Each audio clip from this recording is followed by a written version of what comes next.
Hello everyone, welcome to a online solution. मैं हूं अशफाक। कैसे हो मेरे प्यारो? तो आज मैं आपके लिए लाया हूं आपको प्रैक्टिस सेट यानी कि सैम्पल सेट नंबर 7। और इससे पहले मैं सैम्पल सेट 6 तक पढ़ा दिया हूं। तो एक सेट था सैम्पल सेट नंबर 7, वो सही से नहीं हो पाया था। तो मैं चाहता हूँ फिर से आपको 100 नंबर का सवाल यहाँ पे हल करवाऊँ।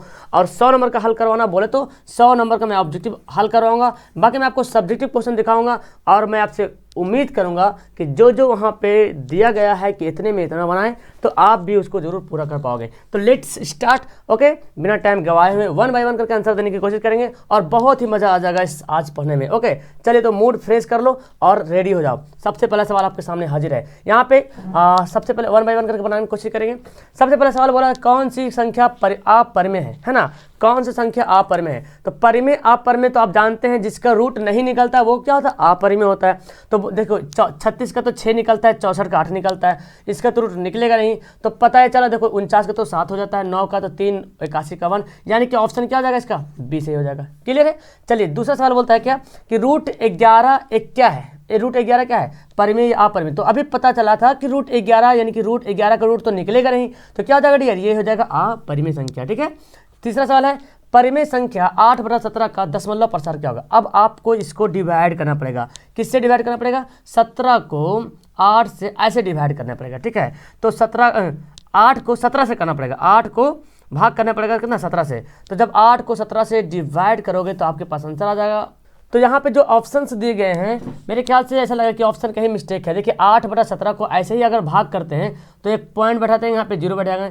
तो 17 चौक 68 तो ऐसे ही हो जाएगा। 17 चौक 68, 17 पचे 85, तो 17 चौक 68 हो जाएगा। तो हम 68 यहाँ पे लगाते हैं, तो ऐसे ही मेरे पास 4 बचेगा। तो यहाँ पे देखिए ऑप्शन आ नहीं रहा है कहीं पे। 4 से 0.4 से शुरू होना है, लेकिन 0.2 से शुरू हो रहा।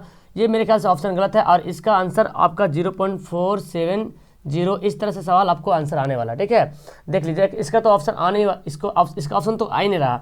290 तो रिपीट हो ही नहीं रहा। तो चलिए नेक्स्ट सवाल देखते हैं। चौथा नंबर सवाल बोलता क्या कि 0.087 को पी बटा क्यू के रूप में व्यक्त करने पर क्यू का वैल्यू क्या होगा? तो ये बहुत आसान है डियर, 0.0875। और ये पॉइंट काटा नीचे आ गया, 1 पॉइंट कर दिया, 4 0 है तो 4 अंक है तो 4 0। अब बोलता है क्या क्यू का वैल्यू क्या होगा? क्यू का मान बताना आपको है ना, पी बटा क्यू का मान क्या होगा? तो चलिए इसको काटते हैं, देखते हैं काट के क्या इसका वैल्यू आता है या नहीं आता है। तो यहाँ पे देखेंगे 5 से काटेंगे, 5 से कम 5, 3 बचेगा 37 हो जाएगा।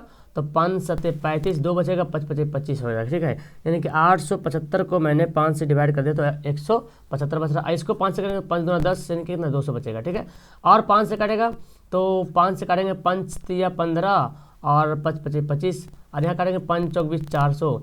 और फिर यहाँ पे काटेंगे 5 से तो 5 7 35, 5 8 40, कितना बचा? 7/80, यानी कि नीचे में कितना आ रहा? 80 आ रहा। तो पता क्या चल रहा है इसका आंसर? ऑप्शन बी होने वाला है। तो सिंपल से, जैसे कि ये सवाल जो 3 नंबर सवाल दिया हुआ था 8/17, जब इसको आप डिवाइड करो तो कुछ और आ रहा हो। अच्छा 7/80, जब इसको डिवाइड करके आप खुद से देख लिख सकते हैं यहाँ पे कि 7 को 80 से अगर आप डिवाइड करते हो तो बिल्कुल आपका ये आंसर आ जाएगा। लेकिन इनमें से कोई ऑप्शन यहाँ पे है नहीं, इसमें अगर डिवाइड करो तो कोई ऑप्शन मिल नहीं रहा। तो इसमें तो खैर ये मेरे ख्याल से ऑप्शन ही मिस्टेक दिया हुआ है मॉडल सेट में। तो फिर आंसर क्या हो गया इसका? तो खैर आंसर बी हो गया। क्लियर है? 5 का सवाल देखो मेरे प्यारों, कौन आभास संख्या जो 2 से कटता है और जो आभास संख्या जो केवल 1 से कटता है और खुद से कटता है। तो ये तो 2 से भी कटेगा, ये तो 3 से भी कटेगा, ये तो 3 से भी कटेगा, यानी कि यही है आभास संख्या। 6 नंबर सवाल बोलता है परिमेय संख्याओं और अपरिमेय संख्याओं के समूह को क्या कहते हैं? परिमेय संख्याओं और अपरिमेय संख्या के समूह को क्या कहते हैं? तो क्लियर है, परिमेय संख्या और अपरिमेय संख्या किससे मिलकर बना? ये एक वास्तविक संख्या का ही 2 पार्ट है, परिमेय संख्या और अपरिमेय संख्या। रियल नंबर का 2 पार्ट्स है, रेशनल नंबर और इरेशनल नंबर। प्रत्येक परिमेय संख्या, जितनी सारी प्रत्येक परिमेय संख्या है, क्या पूर्ण संख्या होती है? प्रत्येक पूर्ण संख्या एक परिमेय संख्या होती है, या दोनों कथन सही है? तो इसको हम लोग देखते हैं कि क्या ये बोलता है जी। तो बोलता है कि जैसे प्रत्येक परिमेय संख्या, जितनी सारी परिमेय संख्या हो जाएगा, जितनी सारी परिमेय संख्या होगा पूर्ण संख्या होती है? बिल्कुल, जितनी सारे परिमेय संख्या कभी नहीं होगा। क्यों? देखो परिमेय संख्या क्या होता है? परिमेय संख्या 0 1 2 3 4 5 सब होता है, -1 भी होता है, -2 भी होता है, 0.4 और 0.5 सब होता है। लेकिन पूर्ण संख्या ऐसे नहीं होता है। पूर्ण संख्या 0 शुरू होता है, 0 1 2 3 4 ऐसे होता है पूर्ण संख्या। ठीक है, और प्रत्येक पूर्ण, लेकिन हाँ जी जितना पूर्ण संख्या होगा सबको सब हम परिमेय संख्या गिन सकते हैं, है ना, सभी परिमेय संख्या गिन सकते हैं। तो आंसर हमारा क्या हो जाएगा? बी हो जाएगा। क्लियर? समझ में आया? देखो पूर्ण संख्या जो है क्या होता है 0 1 2 3 4 5, ये प्राकृतिक संख्या भी है और पूर्ण संख्या सिर्फ यही इधर ही आगे बढ़ता रहेगा। लेकिन बोलता है क्या परिमेय संख्या क्या होता है 0.4 0.5 -1 -2 ऐसे रहता है। तो पूर्ण संख्या में तो ऐसा नहीं है। तो पता क्या चल रहा है कि ये इसके अंदर जितना आगे सबसे पूर्ण संख्या होगा, लेकिन सारी की सारी पूर्ण संख्या सभी की सभी पूर्ण संख्या परिमेय संख्या हो सकती है, यानी कि आंसर क्या होगा ऑप्शन बी होगा। चलिए अगला सवाल पढ़ते हैं। देखिए आपको दिख रहा होगा एक वृत्ताकार पथ पर 3 धावक दौड़ रहे हैं और बोलता है कि एक साथ मिलेंगे कितना टाइम लगेगा। तो ऐसा सवाल जब भी आता है, तो मैं बताया था जब भी ऐसा सवाल आता है तो आप क्या करो, जब भी ऐसा सवाल आता है तो आपको मैं एक काम बताया था और वो काम क्या था, एलसीएम कर देना। क्या करना, एलसीएम कर देना। तो चलिए इसका एलसीएम ले लेते, कितना होगा देखो तो 3 4 8 का एलसीएम करोगे तो देखो एलसीएम करना बड़ा इजी है। देखो जब भी एलसीएम करने के लिए बोला जाए ना तो बड़ा वाला वैल्यू उठाना और बड़ा से देखना सब कट रहा, तो 8 तो खुद से कट रहा, 4 से भी कट रहा लेकिन 3 से नहीं कट रहा। तो अब 8 का पहाड़ा पढ़ना, 8 दूना 16। अब देखना 8 से तो 16 तो 8 से भी कटेगा, 16 तो 4 से भी कटेगा लेकिन 3 से नहीं कटेगा। तो फिर पढ़ते 8 3 24, तो 8 से तो कटेगा, 4 से भी कटेगा, 3 6 3 8 24। तो पता क्या चल रहा आंसर होगा इसका क्या, डी इसका राइट आंसर हो जाएगा। चलिए बोलता क्या कि ये मूलों का योग गुणनफल, मूलों का गुणनफल का फॉर्मूला क्या होता है डियर, अल्फा इंटू बीटा बराबर क्या होता है c/a। क्या होता है c/a। c का वैल्यू कितना है देखिए 1 है और a का वैल्यू कितना है 4 है, यानी कि 1/4। क्या आंसर हो गया ऑप्शन 9 का आंसर ऑप्शन सी इसका राइट आंसर हो गया। 10वां सवाल बोलता है त्रिघात बहुपद के शून्यंक केवल है, त्रिघात बहुपद के शून्यंक केवल है। तो त्रिघात बहुपद में इसमें बता रहा है यहाँ पे कितना शून्यंक हो सकता है। तो इसको बनाते हैं, देखिए x cube minus x square दिया हुआ है, मतलब यहाँ पे बनाते हैं x cube minus x square, ठीक है ये दिया हुआ है। मैं थोड़ा पेंसिल को पतला कर लूँ, पेंसिल पतला कहाँ से होगा भाई, नहीं दिया है, चलो ठीक है ये हो गया। अब इसको क्या इतना बराबर 0 होता है ना, शून्यंक जब भी निकालना होता है तो क्या करेंगे, देखो एक्स स्क्वायर कॉमन हो जाएगा, इसमें एक्स स्क्वायर कॉमन हो जाएगा तो क्या बचेगा, एक्स से -1 बचेगा बराबर 0। ये स्क्वायर इधर जाकर क्या बन जाएगा 0 बन जाएगा, तो एक्स से -1 बराबर 0, तो एक्स से बराबर क्या हो जाएगा 1। तो एक शून्यंक क्या आ रहा है, केवल इसका शून्यंक 1 आ रहा है, केवल इसका शून्यंक क्या आ रहा है 1 आ रहा है। 10 का आंसर क्या होगा ऑप्शन बी इसका बिल्कुल सही आंसर होगा, ठीक है। चलिए 11वां सवाल बोलता है द्विघात बहुपद में शून्यकों की संख्या कितनी होती है। द्विघात बहुपद में जो बहुपद द्विघात बहुपद होता है उसके शून्यकों की संख्या 2 होती है। द्विघात में 2, त्रिघात में 3। 12 नंबर सवाल बोलता है कि द्विघात बहुपद दिया हुआ x square plus b plus c में ए और बी 2 शून्यक हो तो ए प्लस बी का वैल्यू निकालो। मतलब अल्फा प्लस बीटा होता है ना फॉर्मूला, वही ए प्लस बी दिया। क्या होता है अल्फा प्लस बीटा -b/a या a प्लस बी -b/a, मतलब यहाँ पे अल्फा बीटा के जगह पे जो है ना ए बी दिया हुआ है।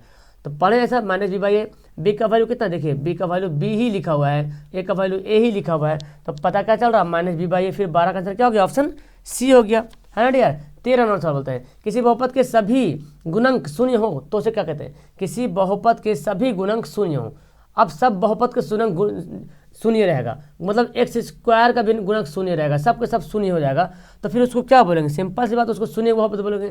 क्योंकि जैसे एक्स स्क्वायर में 0 दे देंगे तो फिर तो 0 हो जाएगा, एक्स का भी 0 दे देंगे 0, तो सब के सब 0। त्रिघात बहुपद में भी शून्य लगा दीजिए, शून्य का गुणक कर देंगे सभी का तो भी 0 हो जाएगा, मतलब शून्य बहुपद है। 14 नंबर सवाल है यदि अल्फा प्लस बीटा ये दिया एक्स ए भी दिया हुआ है ये वाला, और ये देखो बनाए आपका, तो इसका वैल्यू निकालना है। तो पता क्या चल रहा है 1/a प्लस 1/b दिया हुआ, मतलब अल्फा बीटा की जगह पे ए बी दे दिया, ठीक है। तो ऐसे बनाए होंगे 1/अल्फा प्लस 1/बीटा, ये बनाए, याद आ रहा कुछ जी। तो कैसे बनाते हैं, लेते हैं यहाँ पे ए बी लेते क्या एलसीएम, तो क्या बचेगा b प्लस ए बचेगा, यानी कि क्या बचेगा अल्फा प्लस बीटा बोलेंगे -b/a फार्मूला, और अल्फा इंटू बीटा क्या होता है c/a, तो ए कैंसिल कर दो तो -b/c। अब देखिए b का वैल्यू कितना है, b का वैल्यू -3 और यहाँ भी -3 माइनस प्लस, और c का वैल्यू कितना है 5 है। देखिए 3/5 आ रहा जी, बिल्कुल 3/5, यानी कि 14 का आंसर क्या होगा ऑप्शन ए हो जाएगा। 15 नंबर सवाल देखो ये दिया हुआ है, अब बोलता है कि शून्य देखो, फिर वही सवाल बोलता है अल्फा प्लस बीटा। अब तो इजी है ना, अल्फा प्लस बीटा क्या होता है, अल्फा प्लस बीटा यानी कि अल्फा इंटू बीटा, या तो ए प्लस बी दिया, मतलब ए ही प्लस बी बोलो, और क्या फॉर्मूला था -b/a होता है -b का वैल्यू कितना है 5, तो -5 हो जाएगा, और ए का वैल्यू 3 है 3, -5/3 क्या हो गया -5/3, आंसर हो गया 15 का आंसर सी बिल्कुल सही आंसर हो गया। ओके चलिए अगला सवाल बोलता है कि अगर ए एक्स प्लस बी का एक शून्यंक के हो तो के का मान निकालिए। मतलब कि ए एक्स प्लस बी का एक शून्यंक के हो, जैसे बोले शून्यंक के हो, मतलब ये समझना डियर कि एक्स से बराबर के, है ना, एक्स से बराबर के, यानी कि एक्स से बराबर के दे दिया है तो बोलता है के का वैल्यू क्या होगा। तो जहाँ पे एक्स वहाँ पे के बैठाते हैं। अब देखो यहाँ पे क्या होता है, ए के प्लस बी बराबर 0। तो ए के बराबर क्या हो जाएगा, माइनस बी हो जाएगा, और के बराबर क्या हो जाएगा, माइनस बी बाई ए हो जाएगा। Minus B by A option में है, बिल्कुल है ऑप्शन में। 16 का आंसर क्या हो जाएगा, ऑप्शन ए हो जाएगा। 17 सवाल देखो, बोलता है 3x प्लस 2y बराबर 10 है और x बराबर 2 है, तो y का मान निकालो। इजी है, x का वैल्यू इसमें रख दीजिए। देखिए x का वैल्यू यहाँ पे रख देंगे तो कितना हो जाएगा, 3 दूना, x का वैल्यू यहाँ पे रख देंगे, x की जगह पे 2 रख देंगे, 2 रख दिया तो 3 दूना 6, और 6 इधर आके क्या होगा, घट जाएगा, तो कितना बचेगा 10, और 6 में से घटेगा 10 में 6 घटेगा 4 बचेगा। देखो यहाँ पे 3 × 2 प्लस 2y, बहुत सारे बंदे हैं जिसको नेक्स्ट बहुत आता है, तो 2y बराबर क्या हो जाएगा 10, और 3 दूना 6 आके क्या घट जाएगा, कितना बचेगा 4, और 2 से घटेगा 2 दूना 4, कितना आ गया 2 आ गया। 17 का आंसर क्या होगा, ऑप्शन ये हो गया। 18 साल पढ़ते हैं, एक्स वाई दो चर रैखिक समीकरण है तो व्यापक रूप क्या होगा। तो दो चर वाले रैखिक समीकरण का व्यापक रूप क्या होता है, x plus b y plus c, यही होता है ना, a x plus b y plus c होता है। 19वां सवाल बोलता है, देखो ये दे दिया है, अब बोलता है एक्स बराबर 1 तो वाई का वैल्यू फिर इसी तरह बनाएंगे। तो एक्स का वैल्यू अगर 1 रख देते हैं यहाँ पे 1, और 1 इधर जाके क्या होगा, घट जाएगा तो कितना बचेगा 4, 2 दूना 4, कितना आ गया, इसका भी आंसर 19 का भी आंसर क्या रहा 1 आएगा। चलिए 20वां सवाल बोलता है, देखिए सवाल एक ही बात घुमा के बोल रहा, बहुत अच्छा सेट है यहाँ पे देखा जाए तो 2x प्लस 3y बराबर 5 है, x का मान 1 हो तो y का मान, तो फिर x का मान 1 बैठाओ, तो यहाँ पे 1 बैठाएंगे तो 2 एकम 2 और 2 घटेगा इधर क्या होता है 3 बचेगा, है ना जी। देखो 2 × 1 x के पे 1 रख दिए प्लस 3y बराबर 5, तो 3 देखो 2 एकम 2 अब 5 में से 2 घटेगा कितना बचेगा 3, और काटो 3 3 कटे कितना बचा 1, केवल 1, आंसर क्या होगा, ऑप्शन डी होगा। 21वां सवाल पढ़ते हैं, बोलते समीकरण दिया हुआ है इतना बराबर a, और x का वैल्यू भी दे दिया, y का वैल्यू दे दिया, a का वैल्यू निकालते हो, जहाँ जहाँ पे x का वैल्यू दिया यहाँ पे x में बैठा दीजिए, जहाँ पे y का वैल्यू यहाँ बैठा देते हैं। तो 2 × x का वैल्यू कितना दिया 2 दिया हुआ है, बिल्कुल बैठा दिया यहाँ पे, और फिर प्लस 3y, तो 3 यहाँ पे हो गया, और y का वैल्यू कितना दिया है 1, y का वैल्यू कितना दिया है यहाँ पे 1 दिया है, और ये किसके बराबर है a के बराबर है। तो देखिए कितना हो गया 2 दूना 4 प्लस 3 एकम 3 बराबर a, तो a बराबर कितना हो गया 4 3 7 हो गया, है ना। इसका आंसर का ऑप्शन इसका डी हो गया। Okay C number, option C. Okay एक मिनट, तो सवाल अगला बोलता है युगपत रैखिक समीकरण का हल होता है, यानी कि जो रैखिक समीकरण हम लोग बनाते हैं ना उसको हल कैसे करते हैं। तो आपको पता है बीजीय विधि भी हल करते हैं ना, बीजीय विधि बोले तो बीजीय विधि बनाते हैं, जैसे कि बोलते हैं ना किसी का वैल्यू पुट करके ट्रांसफर करके, रूपांतरण भी करते हैं, आलेख विधि करते हैं, मतलब तीनों विधि से हम लोग बनाते हैं। रैखिक समीकरण को बहुत तरीके से हल किया जाता है, आप पढ़े होंगे कि विस्थापन विधि और क्या बोलते हैं अनुपात निर्णय विधि, वज्र गुणन विधि, ये सब भी पढ़े ना, सारा से उसको सारा तरीके से हल कर सकते हैं। चलिए अगला सवाल बोलते हैं। 23वां सवाल बोलता है कि x बराबर 2 का आलेख होगा। देखो ये हम बनाते हैं ग्राफ यहाँ पे, और ये हमारा x वाला, ये हमारा y वाला है, तो x बराबर 2, तो कहीं ना कहीं x यहाँ पे मान लीजिए कि यहाँ पे 1 है, यहाँ पे 2 आएगा, तो जब ये यहाँ पे 2 है तो इसका आलेख जो खींचेगा सीधा खिंचाएगा, कैसे खिंचाएगा सीधा खिंचाएगा आलेख। जब आलेख सीधा जाएगा, अक्ष पे जब भी आलेख होता है तो सीधा होता है, ठीक है। तो किसके समांतर हो रहा है, देखो तो y यहाँ पे है, समांतर किसके हो रहा है y के, तो समांतर हो रहा है, कितना आंसर क्या होगा, तो इसका आंसर बी हो जाएगा। 24 सवाल बोलता है y बराबर mx में m एक अचर राशि है, तो एक आलेख जो मूल बिंदु से होकर गुजरती कैसा होगा। तो y बराबर mx और m एक अचर राशि, m होगा कुछ ना कुछ वैल्यू होगा, तो y बराबर मान लेते हैं कि 2x होगा, मान लेते 2 दिया होगा, ठीक है। तो बोलता कि एक आलेख जो बिंदु से होकर जाएंगे, तो जब भी आप इसका बिंदु बनाओगे ना तो पता कैसे जाएगा आपका वो बिंदु, एक सरल रेखा, चाहे ऐसे जाए जैसे ग्राफ है, चाहे ऐसे जाए चाहे ऐसे जाए, चाहे एक सरल रेखा में जाएगा, कैसे जाएगा एक सरल रेखा में। चलिए बोलता क्या कि तो चलिए 25वां सवाल है, किसी द्विघात समीकरण के विवेचक का मान 0 से बड़े होने पर दोनों का मूल क्या होगा। मतलब किसी द्विघात समीकरण में विवेचक का मान मतलब d का मान 0 से बड़ा होगा, तो 0 से बड़ा होता है तो क्या होता है वास्तविक और समान कि असमान, वास्तविक और क्या होता है भिन्न। यहाँ पे दिया हो क्या वास्तविक और समान दिया, तो ये तो खैर 25 का तो बी होगा नहीं, वास्तविक समान तो होता नहीं, अवास्तविक तो होगा नहीं, तो ये होगा वास्तविक और भिन्न मतलब असमान, ठीक है। मतलब समान नहीं है, भिन्न मतलब समान नहीं है। देखो दिया हुआ ये बोलता है विवेचक का मान निकालें, क्या होता है बी डी बराबर क्या होता है बी स्क्वायर माइनस 4ac। देखिए बी का वैल्यू कितना है -2 दिया -4, ए का वैल्यू कितना दिया हुआ 3 दिया हुआ है, सी का वैल्यू 1/3, 3 कटा 2 दूना 4 -4 कितना गया 0, बिल्कुल 26 का आंसर क्या होगा ऑप्शन ए इसका बिल्कुल सही आंसर होगा। 27 सवाल देखो यहाँ पे दिया हुआ है 2x² प्लस 3x माइनस 4 बराबर 0 कि शून्य अल्फा बीटा हो तो फिर सवाल अल्फा प्लस बीटा मतलब कितना बार repeat alpha plus beta a plus B का होता है माइनस बी बाई ए होता है जी। तो बी का वैल्यू कितना 3 तो -3/2 -3/2। देखो सवाल आएगा तो एकदम गर्दन छूट जाएगा, ठीक है, एक सवाल नहीं बचेगा। 28वां सवाल बोलता है मिश्रित द्विघात समीकरण का व्यापक रूप क्या होगा। मिश्रित द्विघात समीकरण मतलब द्विघात समीकरण के बारे में बात की जा रही है। और द्विघात समीकरण का क्या होता है व्यापक रूप ax² plus bx plus c बराबर 0, ये होता है द्विघात समीकरण का सूत्र। क्लियर है। आगे सवाल बोलता है क्या के किस मान के लिए समीकरण k minus 2 k minus 12x² plus 2 k minus 12x plus 2 के मूल समान है। मतलब आपको बनाना पड़ेगा। देखो मूल समान वास्तविक का समान कब होता है जब d बराबर 0 होता है। तो जब d बराबर 0 होता है मतलब कि क्या है d का वैल्यू क्या होता है, d को हम क्या लिखते हैं b² माइनस 4ac बराबर 0 है ना। d का वैल्यू ही लिखते हैं ना b² माइनस 4, चूँकि d जो है b² माइनस 4ac के बराबर होता है। अब b का वैल्यू कितना है, देखो ये b ये पूरा क्या है, थोड़ा लॉन्ग बन सकता है, यहाँ पे ये पूरा b है, यानी कि 2 के हम यही डायरेक्ट लिखते हैं 2 के गुना करके लिख देते हैं 2 के माइनस 12 दूना 24 का स्क्वायर, ठीक है, माइनस 4 और a का वैल्यू कितना है देखिए k माइनस 12 देख रहे हैं ना 2a और c का वैल्यू कितना है, c का वैल्यू 2 है। अब देखिए तो यहाँ पे a प्लस बी का होल स्क्वायर बन गया, ये 0 के बराबर है, ये थोड़ा लॉन्ग बनेगा। a प्लस बी का होल स्क्वायर हो गया तो देखो 2 दूना 4 हो जाएगा ना a² प्लस b² तो 24 का स्क्वायर कितना होता है 24 का स्क्वायर तो 576 होता है ना, 4 चौक 16 4 दूना 8 8 16 17 2 4 5, ठीक है, और माइनस 2ab तो 2 दूना 4 और 24 चौक कितना होगा 24 चौक 96 हो गया। चलिए अब देखो यहाँ से इसको गुना करते हैं 4 दूना देखो 4 को 2 से पहले करो तो माइनस प्लस माइनस 4 दूना 8 और के से गुना कर दो तो कितना हो जाएगा 8 के, फिर देखो माइनस माइनस का हो जाएगा प्लस। अब देखो 4 दूना तो 8 हो गया तो 8 के हो गया और 8 को 12 8 96 बराबर 0, 96 कट गया, 1 मिनट 96 के है 2 सॉरी 96 नहीं कटेगा 2ab है ना, ये नहीं कटेगा अभी।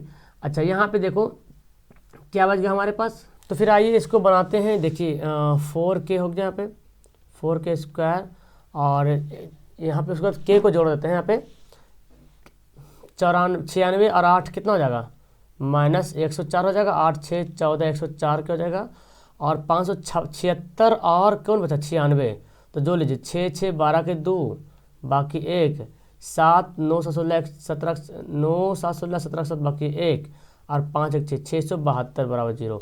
यहाँ पे हम क्या करेंगे गुणनखंड कर लेते हैं। तो यहाँ पे 20 का माइनस 4 से बना सकते हैं, गुणनखंड कर सकते हैं। 4 ले लो कॉमन तो 4 कॉमन ले लोगे तो k² माइनस 4 दूना 8 4 छक 24 के बचेगा 24 के प्लस 4 एकम 4 और 2 बचा 27 4 छक 24 और बचा कितना 3 4 80 बटे 168 हो जाएगा बराबर 0। ये 4 इधर आके क्या होगा 4 इधर गुना जाकर क्या बनेगा भाग बन जाएगा 0 तो बचेगा कि k² माइनस 26k प्लस 168, ठीक है बराबर 0। अब इसको फैक्टर करो तो हम देखो क्या करेंगे 14 में टूटता है 7 दूना 14 3 6 6 18 12 के माइनस 14 के 12 को 14 से गुना करते हैं तो आ जाता है 168, ठीक है, और प्लस 168 यहाँ पे हो जाता है। तो यहाँ पे क्या हो जाएगा 12 यहाँ पे क्या ले लेंगे कॉमन के ले लेंगे कॉमन तो k माइनस 12 हो जाएगा, माइनस 14 ले लेंगे कॉमन तो 1 से माइनस 12 हो जाएगा। तो देखो k माइनस 14 हो जाएगा और k माइनस 12 हो जाएगा। देखिए ये ऑब्जेक्टिव सवाल में आता है तो k बराबर क्या हो जाएगा 14 प्लस जाकर माइनस बनेगा और क्या हो जाएगा यहाँ पे क्या हो जाएगा 12। ऑप्शन देखिए क्या दिया है 9 16 14 बी तो 14 ही आंसर होगा है ना। 29 का क्या आंसर होगा ऑप्शन इसका बी होगा। ओके 29 का आंसर क्या होगा ऑप्शन बी होगा। चलिए तो अगला सवाल पढ़ लेते हैं। तो चलिए इसको बनाते हैं, सवाल दे रहा आपको। तो देखिए यहाँ पे x² minus P x plus Q बराबर 0 बोल रहा मूल पी क्यू, तो इसका पी और क्यू का वैल्यू निकालना है। तो देखिए हम क्या करते हैं इसको, आपको पता है कि यहाँ पे अल्फ़ा प्लस बीटा के जहाँ पे पी और क्यू है तो P plus Q alpha plus beta का फॉर्मूला क्या होता है माइनस बी बाई ए होता है, माइनस बी बाई ए, यानी कि पी प्लस क्यू बराबर कितना है माइनस बी। तो बी का वैल्यू कितना है बी के जहाँ पे क्या है पी है माइनस पी और यहाँ पे माइनस, तो माइनस माइनस क्या हो जाएगा प्लस पी। इस पी को इधर ले जाएंगे तो क्यू बराबर क्या हो जाएगा पी माइनस पी, मतलब क्यू बराबर क्या हो गया 0 हो गया, क्यू का वैल्यू क्या हो गया 0 हो गया। तो सिंपल सी बात है क्यू का वैल्यू 0 आ गया। ऑप्शन में देखिए मिलाइए क्यू का वैल्यू कहाँ, देखिए क्यू का वैल्यू 2 क्यू का वैल्यू 1 क्यू का वैल्यू 1, तो पहली एक ही मतलब क्यू निकालने से पता चल रहा है कि यहाँ पे ऑप्शन ही नहीं है। ऑप्शन क्या होगा डी, मतलब क्यू का वैल्यू 0 आना है, ठीक है। अब पी का वैल्यू 1 भी आ सकता है, 2 भी आ सकता है, अलग अलग वैल्यू पे। तो फिलहाल इसका आंसर क्या हो गया, ऑप्शन डी हो गया। एक दूसरा सवाल पढ़ते हैं, ये दिया हुआ है, इसको कैसे बनाएंगे। तो इतना बराबर क्या दे रहा है, एक्स से इतना बराबर दे रहा है, ये जो रूट 56 जो दे रहा है ना, अंडर रूट, तो इसको कैसे बनाएंगे। तो देखिए इसको बनाने का सिंपल तरीका है, मैं आपको बताता हूँ इसको कैसे बनाएंगे। पहले बैठा लेते हैं, ये देखो इसको पहले क्या कर, दोनों तरफ स्क्वायर करते हैं, ठीक है, दोनों तरफ स्क्वायर कर देंगे। तो स्क्वायर करेंगे तो स्क्वायर से रूट क्या होगा, एक ऊपर वाला रूट कैंसिल, इस अंदर वाला नहीं, सिर्फ ऊपर वाला कैंसिल होगा। तो क्या यहाँ पे बना बचा एक्स स्क्वायर बराबर क्या बचा 56 तो निकल जाएगा बाहर, और ये सब बच जाएगा अंदर में, root 56 plus root 56 plus root 56 अंदर बच जाएगा, ठीक है। अब देखो एक्स स्क्वायर प्लस बराबर 56, इतना बराबर ये डॉट डॉट, इतना बराबर क्या देखो दिया हुआ पहले से, इतना बराबर क्या दिया हुआ है एक्स दिया हुआ ना, एक्स प्लस एक्स बराबर क्या दिया हुआ था पहले, एक्स बराबर root 56 plus root 56 plus root 56 ऐसे दिया हुआ था, यानी कि एक्स के बराबर दिया हुआ था। तो इस एक्स को इधर लाइए, सबको इधर ला दीजिए, x square minus x minus 56 बराबर 0 हो जाएगा, सॉरी एक्स हो जाएगा। तो एक्स से इसको तोड़िए, इसको तोड़ना पड़े, 7 8 56 होता है, तो x square minus 8 x plus 7 x minus 56। तो एक्स बराबर क्या आ जाएगा, एक्स माइनस 8 और 7 को तोड़ेंगे तो क्या होगा एक्स माइनस 8। तो देखो यहाँ पे क्या जाएगा, एक्स माइनस 8 बराबर हो रहा है और एक्स प्लस 7 हो रहा है। तो देखो एक्स बराबर क्या जाएगा, एक तो एक्स बराबर 8 आ गया, एक्स बराबर आ गया माइनस 7। तो देखिए क्या आ रहा, 8 माइनस 7 दिख रहा, 8 माइनस 7, तो 8 माइनस 7 31 का आंसर क्या हो जाएगा ऑप्शन, फिर इसका 31 का आंसर 1 हो जाएगा। ओके चलिए तो ये निकालते हैं। देखो बोलता क्या है, इसका जो दिया हुआ है इसका बोलता मूल आप पर में या पर में, मतलब 2x square minus 2 root 2x plus 1 बराबर 0। तो मूल कैसे निकालते हैं, बी स्क्वायर माइनस 4ac से मूल निकालते हैं, तो बी स्क्वायर माइनस 4ac निकालते हैं, डी बराबर है ना। तो बी का वैल्यू कितना दिया हुआ है 2 रूट 2 का स्क्वायर माइनस 4, ए का वैल्यू कितना है 2 है, अस्सी का वैल्यू कितना है 1 है। तो 2 दूना 4, 4 दूना 8 हो गया, और माइनस 4 दूना 8 कितना गया 0 हो गया। तो 0 यहाँ पे दिया, तो पता क्या चला 32 कौन सा संख्या है, 32 पर में क्या 0 आ गया, सॉरी 8 में से 8 गया 0 हो गया। तो पता है कि जब 0 आ गया तो 0 कौन संख्या होगा, 0 एक परिमेय संख्या हो जाएगा, आंसर भी हो जाएगा। तृतीय सवाल बोलता है एपी का एनवां पद दिया हुआ है, तो A3 का वैल्यू क्या होगा। तो चलिए देखिए सवाल बड़ा ही मज़ेदार का दिया हुआ है। जब an बराबर दे रहा, an बराबर क्या दे रहा -1 पर पावर n, तो बोलता है A3 मतलब n की जगह पे क्या दे रहा है, n की जगह पे 3 लिख रहा है ना, A3 जहाँ पे n वहाँ पे 3 लिख रहे हैं। तो यहाँ पे भी जहाँ पे n वहाँ पे 3 रख देते हैं, तो देखिए 3 रख दीजिए। तो -1 को पढ़ेंगे 3 बार, -1 गुना -1 गुना -1, minus minus plus plus minus minus, यानी कि क्या होगा -1। इसका आंसर क्या होगा ऑप्शन डी। समझ में आ रहा, यानी कि जहाँ पे जो ए लिखा हुआ था ना, जहाँ पे ए लिखा हुआ था उसकी जगह पे क्या रख देंगे हम, उसकी जगह पे रख देंगे डी। देखिए ये जो ए है ना, इसके जगह पे क्या रख देंगे 3 रख देंगे, और यहाँ पे भी एन है, यहाँ पे एन लिख रहा ए एन, तो एन के पे एन लिखा था, हम यहाँ पे रख देंगे 3। तो इसको हल करेंगे तो आगे कितना इतना आ जाएगा। देखो बोलता है कि 11वां पद क्या होगा, 11वां पद तो क्या होगा formula a plus n minus 1 into D, A plus n minus 1 into D निकालते हैं। ए का वैल्यू कितना दिया -3 दिया, प्लस n बोले तो 11, तो 11 माइनस 1 इंटू डी। अब डी का वैल्यू कितना होगा, देखो इसको अंतर करेंगे, यानी कि -1/2 में से 3 को घटाएंगे, -3 को घटाएंगे, ठीक है। तो -1/2 प्लस 3 तो कितना जाएगा -1 प्लस 3 दूना 6, यानी कि 5/2, तो 5/2 लिखते हैं। -3 प्लस कितना घट के 10, 10 5/2, देखो 2 5 10 -3 5 5 25, 25 में से 2 घटेगा कितना हो जाएगा 22। आया 34 का आंसर। 34 नंबर सवाल का आंसर क्या हो जाएगा डियर, 34 का आंसर हो जाएगा ऑप्शन बी हो जाएगा। चलिए तो आगे सवाल पढ़े थे। ओके तो चलिए अगला सवाल बोलता है कि एपी का सार्वय अंतर क्या होगा। सार्वय अंतर क्या होता है, केवल धनात्मक होता है, केवल ऋणात्मक होता है, शून्य होता है। तो बिल्कुल कभी कभी एपी निकालते हैं ना, तो कभी कभी धनात्मक वैल्यू आ जाता है ना, जैसे कि एपी का देखो इसका आंसर अंतर निकालो, तो कभी कभी पॉजिटिव आता है, कभी नेगेटिव आता है, कभी शून्य भी आता है, यानी कि तीनों कथन इसमें क्या होगा सही बोल रहा, तीनों कथन क्या बोल रहा सही बोल रहा। 36 सवाल बोलता है कि सार्वय अंतर देखिए निकालिए, 17 में से 12 हटे कितना आएगा 5 आएगा। ओके 36 का आंसर क्या होगा ऑप्शन 5 हो गया, 17 में से 12 घटेगा 5 बचेगा ना जी बिल्कुल। तो 36 का आंसर क्या होगा ऑप्शन सी हो गया। इसको देखिए एपी में कौन नहीं है, तो देखिए एपी में कौन, देखिए यहाँ पे 2 का डिफरेंट, यहाँ देखिए 4 का अंतर, यहाँ देखिए 8 का आंसर। तो ये तो एपी में तो है ही नहीं, कौन एपी में, तो यही तो दिख रहा है एपी में नहीं है, बाकी तो फिर सब होगा। फिर इसका मतलब देख लेते हैं, इसको घटाइए, इसको घटा के देखते हैं, 5/2 में से 2 घटाइए, तो कितना आएगा 2 5 माइनस 2 4 यानी कि 1/2। इसको भी घटा देखिए 3 में से घटाते हैं 5/2 तो कितना आएगा 3 6 माइनस 5 यानी कि 1/2। तो पता चला कि जब ये नहीं है तो कोई सब रहेगा ही रहेगा। सवाल के अकॉर्डिंग देखा जाए तो बोला कौन नहीं है, तो ये नहीं है मतलब सब है। तो पहला सवाल बोलता है 38 में AP के तीसरे और 9वें पदों क्रम से दिया हुआ है, तो कौन सा पद शून्य है बोल रहा। तो बहुत अच्छा सवाल है। सवाल आपको दिख रहा ना छोटा छोटा, लेकिन ये छोटा सवाल आपको टाइम भी लेगा। ठीक है, पहले मैं इसको इरेज करता हूँ। तो देखिए AP का बोलता क्या, तीसरे पद कितना है 4 है, तीसरे पद कितना है 4 है, मतलब A प्लस तीसरा पद, तो तीसरा मतलब N। देखो मैं इसको ऐसे लिखता हूँ A3 बोलता है, कितना बोलता है A plus 3 minus 1 into D, और तीसरे पद कितना है 4 है, तो A प्लस 2D हो गया। समीकरण फर्स्ट कर दो।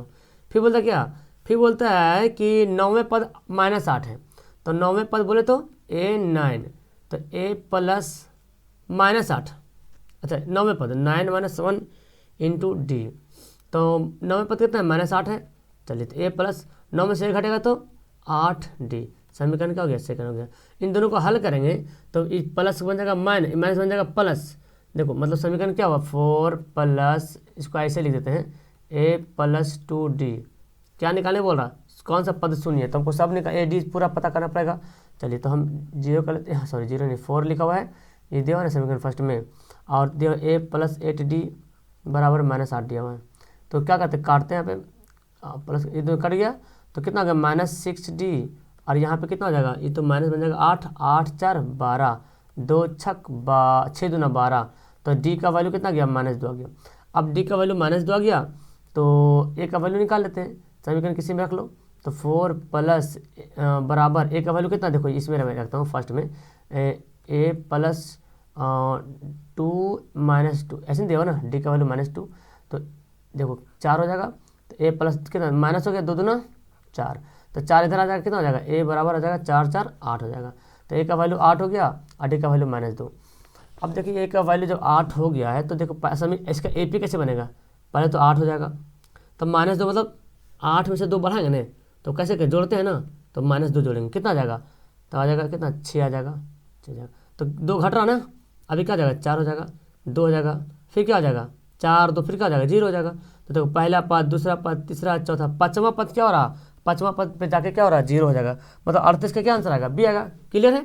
चलिए देखिए बोलता है कि किसी त्रिभुज के एक कोण का समद्विभाजक सामने की भुजक को समद्विभाजित करता है, तो कौन क्या होगा, वो कौन समद्विबाहु, वो जो त्रिभुज होगा वो समद्विबाहु होगा। ठीक है, जब किसी त्रिभुज ऐसे दिया हो, ठीक है, और सामने अगर समद्विबाहु करता है, समद्विभाजक करता है, तो ये जो बनेगा त्रिभुज बनेगा, वो त्रिभुज क्या होगा, समद्विबाहु त्रिभुज कहलाएगा। ठीक है, चलिए अब देखो इसको पहले हम इरेज कर लेते हैं, उसके बाद फिर आगे बढ़ते हैं। तो आपको पूरा सवाल बनाना है, ध्यान से बैठिए। ABC कोण A का समद्विभाजक है, ठीक है, सम्मुख भुजक BCD पर लंब है, BCD पर मिलता है ABC ना, ABC यहाँ पे बनाते हैं। तो देखते हैं यहाँ पे कैसे बनेगा। ये हमारा दे रहा एक ऐसे त्रिभुज दिया हो, ठीक है, ABC, इसका क्या है समद्विभाजक है ना, क्या है बोलता है ना समद्विभाजक AD जो है BC पर, देखो BC पर जो BC से D पर मिलती है, BD 2.5 दे दिया और AB 5 दे दिया, AC 4.2 दे रहा, और इसका वैल्यू निकालना है।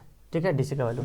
तो जब ऐसे होता है ना तो आप लिख सकते हैं AD ऐसे नहीं AB बटे BD बराबर AC बटे DC।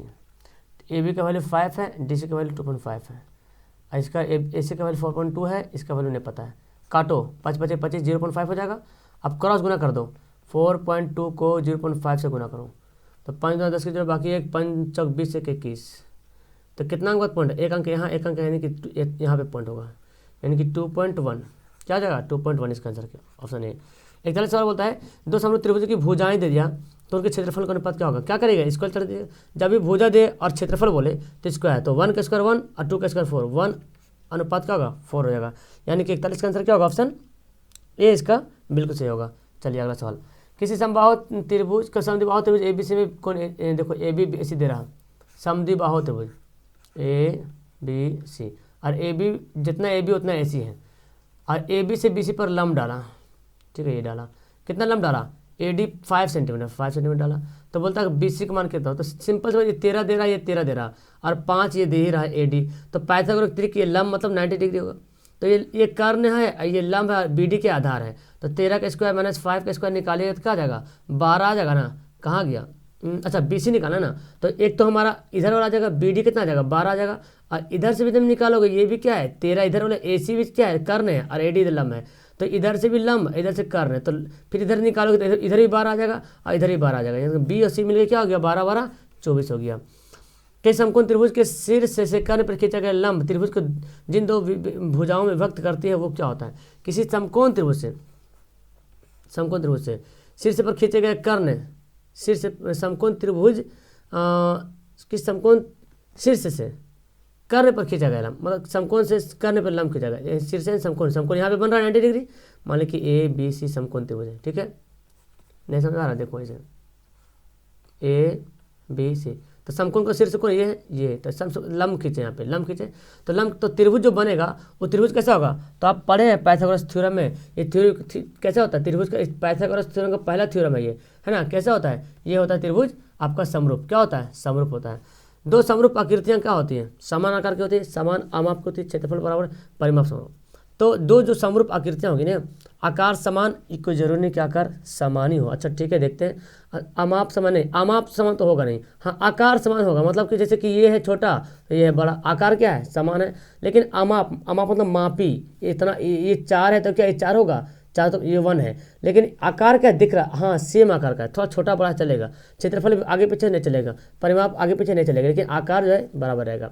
अब देखो इसका वैल्यू निकालना है, तो बाकी सबको पहले हम यहाँ से करते हैं साफ। तो ये कैसे निकालेंगे, हमको x का वैल्यू निकालने बोल रहा, तो जब ये बोलता कि ST समांतर QR है तो इजी कर लेंगे, क्या करेंगे, PS बटा SQ बराबर PT बटा TR। तो PS कितना दिया 4 दिया, SQ कितना दिया x माइनस 4 दिया हुआ, अब PT कितना दिया 8 दिया है, और 3x माइनस 11 दिया है। क्रॉस गुना करो डियर, तो 8x माइनस 8 चौक 32, यहाँ गुना करो 4 दिया 12x से माइनस 11 चौक 44, है ना। क्रॉस गुना कर दिए, यहाँ से गुना यहाँ से गुना। तो देखो ऐसा काम करते हैं, ये 12 को इधर लाते हैं तो माइनस 12x हो जाएगा, माइनस 44, और ये 32 को इधर लेके चलाते हैं तो 32 का हो जाएगा प्लस बन जाएगा, तो माइनस 4x हो जाएगा। और ये कितना बचेगा, 4 में से 2 घटेगा 2, 4 में से 3 घटेगा, माइनस 12 कट गया, 4 3 12, x का वैल्यू कितना आ गया 3 आ गया। देखिए 45 का आंसर क्या हो गया, ऑप्शन बी हो गया। बोलते एक वर्ग और एक आयत अमाप, एक वर्ग और एक आयत, क्या वर्ग आयत का आपस में क्या बराबर समरूप हो सकता है, क्योंकि वर्ग के चारों भुजा का होते हैं बराबर, और आयत की आमने सामने की भुजा बराबर होते हैं, समरूप हो सकता है, समरूप हो ही नहीं सकता है। 40 का आंसर क्या हो जाएगा, ऑप्शन बी हो जाएगा।